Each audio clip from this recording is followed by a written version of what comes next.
All right, Eddie. Gotta start off about your man Edgar Berlanga fighting Jason Quigley this weekend. What are you kind of expecting, man? I think there's a lot of pressure. I just saw him in there. I mean, he's done a lot of media. I think last week he had his own float at the Puerto Rican Brigade. He's going around New York and he's headlining. The place is going to be packed on Saturday night. And Quigley's a real test. He's not Canelo Alvarez. He's not a world champion, but he's a world-class fighter. Very, very tough. And definitely the toughest test of Berlanga's career so far. And he's been out of the ring, Berlanga, for over 12 months. So a lot of pressure. And we'll see if the hype is real on Saturday night. When you say that he's the toughest test of Berlanga's career, and you call Quigley a world-class fighter, people kind of point to Quigley getting knocked out in the second round by Demetrius Andrade, a guy who doesn't traditionally knock guys out. So what do you kind of say to that? Well, man? I think that he definitely hurts guys. I mean, if you saw him fight Sulecki, he had him down in the first round. If you saw him win the title against Calton Docker, he had him down 4 times. He had Nicholson down, 2 or 3 times. Jason Quigley came in, fought a terrible fight, broke his jaw in the first round and decided to have a swing up with Demetrius Andrade. And he couldn't make 160 anymore. So, he built himself in that position to fight for the world title. Demetrius Andrade is also, by the way, an elite fighter. And I'm not stating that Jason Quigley is as good as Demetrius Andrade. We found that out, that he's still a guy that's got significant wins. He's still by far the toughest test of Edgar Berlanga's career. And he's got plenty of heart. And that's what we want to see. We want to see someone try and stand up to Berlanga, push him back, and come to fight. Gotcha. When you look at Edgar, in your honest opinion, man, I know I spoke to you before, and you're just like, a Canelo fight probably won't happen until the 3-fight deal is just about over, because you want to get Edgar to a certain level. But if he looks, I think May next year. Like, there's 2 fights before Canelo Alvarez. There's this one, and then there's another one of a significant level being Gennady Golovkin, Jaime Munguia, John Ryder, Billy Joe Saunders. You go through those guys, all of a sudden we can start calling that fight out. But listen, he might knock Quigley out in a couple of rounds, stand on a turnbuckle and say, Canelo, I'm coming for you. That fight does great business now, but it could be a mega fight if he can prove his worth in the division as a challenger for Canelo Alvarez. you think? Does he have to look spectacular, or Yes. does he just have to win to get to Canelo? No. You can't struggle or just win against Jason Quigley if you think you can be competitive against Canelo Alvarez. That's the bottom line. Like, if you go in there and look special, everyone starts going, okay, like, that could be a mega fight. But the fight gets bigger and bigger with every great win. So it's just when you pull the trigger on a fight like that. And for me, it would be Cinco de Mayo 2024. In New York? Yeah, I mean, that would be pretty special at the Garden. It's difficult because obviously the gate that you can generate in Las Vegas, we found that when we did Guadalajara a couple of weeks ago. You give up a lot of money to not go to Vegas, but Garden, you could hit a great gate as well. Who would you favor right now? Triple G, Berlanga? I mean, I guess on paper you have to favour Triple G because of his, the victories and the level that he's boxed at. But Berlanga's fresh. It's a great fight, and the kind of fight that can make you a superstar. Last thing on Triple G, does it feel like he has not even 1 foot in, 1 foot out, but like almost 2 feet out of boxing? He vacated all his belts, hasn't really said much. Yeah, I mean, I haven't talked to him in much depth about his career, but the impression I get is that he definitely wants to continue fighting. At 60, you think? I think 68. I mean, he was at 60 for a long time. Yeah. And really, like, I think he's reached a stage where, and we found it a little bit with AJ, like when he lost the belts. I know it sounds weird, but it was like, for me, it was actually quite nice to not have the aggravation of a letter every month from the governing body saying you have to fight this person, you have to fight. It's like, this is the percentage you get. Do you know what I mean? And then it's going to purse bid. Then it's like, it was so much aggravation. So I think part of Gennady Golovkin is like, look, I don't want to fight Falcao. I don't want to fight Lara. So I don't need the belts. I'll give the belts up. My name carries its own value. Speaking of Canelo, there are talks that he could be fighting Charlo, the Badu Jack thing.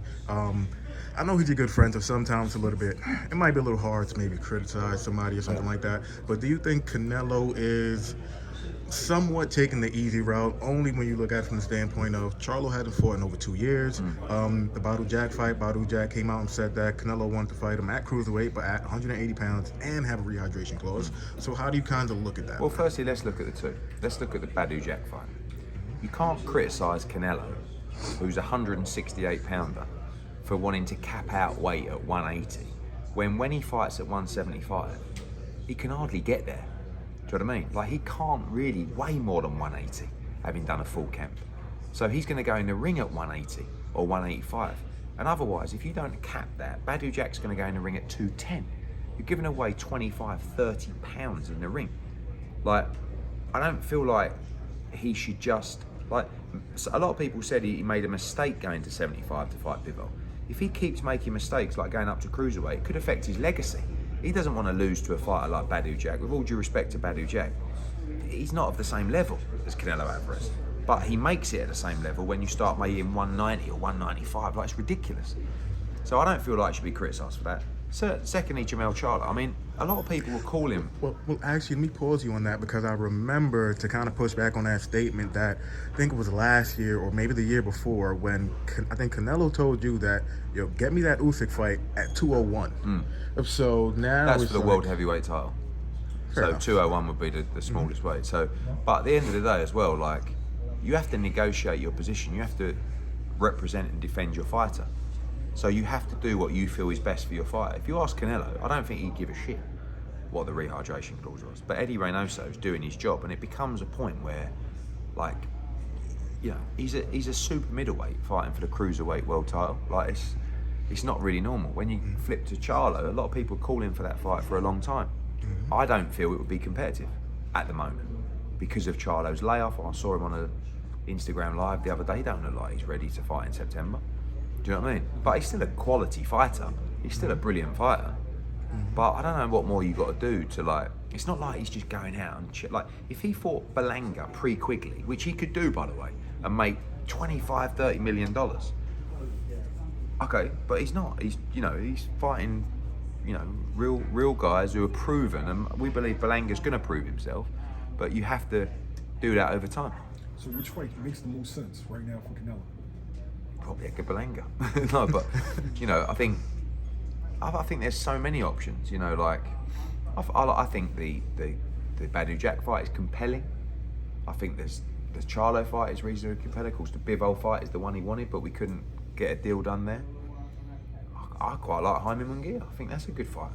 The Benavidez, but that's all a bit weird with the Morel stuff. Like, I don't know. Well, when you say that, because you just said, like, what more do people want from Canelo? And Badou Jack is a very respectable guy, 3-division champ. Charlo's a great fighter, long layoff. But doesn't really matter who Canelo fights. Everybody wants to see Benavidez. Yeah, but Canelo would fight Benavidez at the drop of a hat. But it's a big fight. The money's got to be right. Like, you can't just expect him. I mean, I've seen the backwards and forwards with Samson, and apparently there wasn't this offer and there was this offer. I don't really know because I wasn't involved with it. But I know if I'm paying the purses for Canelo Alvarez against Benavidez, I'm paying a lot more money than the numbers that were discussed. Because I paid him a lot more money for Gennady Golovkin. And the Benavidez fight is a big fight. More than, because David Benavidez actually came out and said that the offer was about $45 million. Not enough money. Nowhere near enough money. Like, nowhere near? That's not my decision. Okay. I'm just telling you that if I was paying the price for that fight, it would be more than that. So it's not up to me what Saul takes and what doesn't take. He's his own boss. I work for him. But if that does not sound like a lot of money in terms of what I know he's been getting paid for fights, for the size of that fight. But Saul is fearless. Saul would fight David Benavidez tomorrow. Trust me. But the business has got to be right. And, it's just, they don't want to, Benavidez should be coming to me. And Samson should be coming to me saying, what would you pay for that fight? And I guarantee it's more than what PBC would pay for that fight. But they don't want that to happen because they want to protect the position of the PBC and they want to make sure they can get the fight on their platform. I understand, but it's politics. Look at how well Ryan Garcia did against Gervonta Davis when DAZN and Showtime both had that fight on various different platforms. So, who knows? But for me, Benavidez, Canelo, massive fight. But the numbers you said, nowhere near enough money. Okay, Eddie. Thanks, I appreciate it. No worries. Well, okay, I'm still going. Alright. Cool. Okay, you're saying the numbers aren't nowhere near it. But by the way, that's Yeah, no, that's I'm your not view, talking yeah. on behalf of Canelo Alvarez. I'm talking about me knowing the industry, knowing the size of the fight. When you look at, I guess, let's just cut the numbers out, so to speak. Do you view Benavidez as probably the the biggest threat to Canelo? At super middleweight, maybe. I mean, I'm trying to think who else might be another threat, but maybe. I mean, I say he's unproven. He beat Caleb Plum. You know, he did it on points. That was a good win. I rate Benavidez. I think he's a very good fighter. Is the Bivol fight dead in the water officially? For September, probably. Probably.